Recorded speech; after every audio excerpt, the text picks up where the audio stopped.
Hamas dilaporkan siap menerima usulan gencatan senjata terbaru untuk Gaza tanpa perubahan.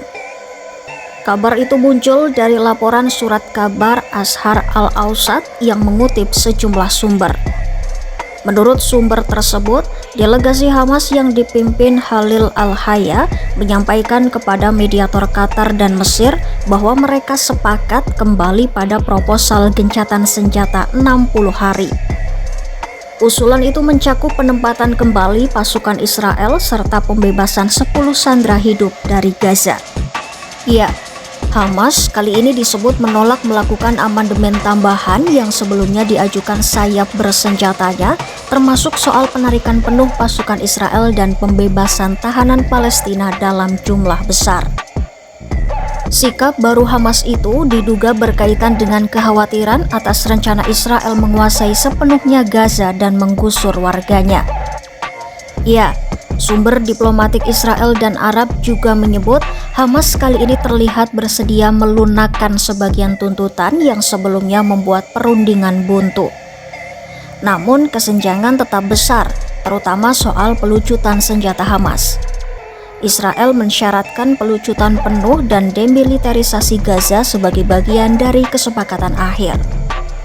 Mediator Arab menilai syarat itu mustahil dipenuhi dalam waktu dekat, bahkan berpotensi menggagalkan proses damai. Mereka lebih memilih mekanisme bertahap, mirip seperti yang diterapkan di Lebanon dengan dukungan pasukan negara-negara Arab jika diminta oleh otoritas Palestina. Namun Israel menolak keras keterlibatan otoritas Palestina di Gaza, sehingga usulan ini belum bisa bergerak maju. Kesepakatan yang dianggap parsial ini dinilai masih bisa berkembang menjadi gencatan senjata permanen jika berhasil dijalankan selama 60 hari. Delegasi Hamas sendiri sebelumnya berada di Kairo atas undangan Mesir. Mereka dikabarkan telah bertemu dengan Kepala Intelijen Mesir Hassan Rashin untuk membahas langkah lanjutan. Menteri Luar Negeri Mesir Badar Abdelati menegaskan bahwa mediator terus berupaya menghidupkan kembali perundingan yang sempat tertunda. Diketahui, pada Juli 2025, negosiasi di Doha, Qatar gagal setelah Perdana Menteri Israel Benjamin Netanyahu menarik delegasinya dari meja perundingan. Amerika Serikat juga mengikuti langkah Israel itu dengan menuding Hamas tidak serius mencapai kesepakatan. Padahal saat itu mediator lain menilai tanggapan Hamas cukup konstruktif. Di lain sisi, pemerintah Israel baru saja menyetujui rencana Netanyahu untuk memperluas operasi militer hingga menguasai kota Gaza.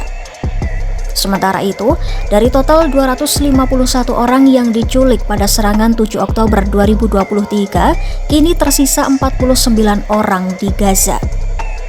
Dari jumlah itu, sedikitnya 28 orang telah dipastikan tewas dan jenazah mereka masih ditahan oleh Hamas. 20 orang lainnya diyakini masih hidup.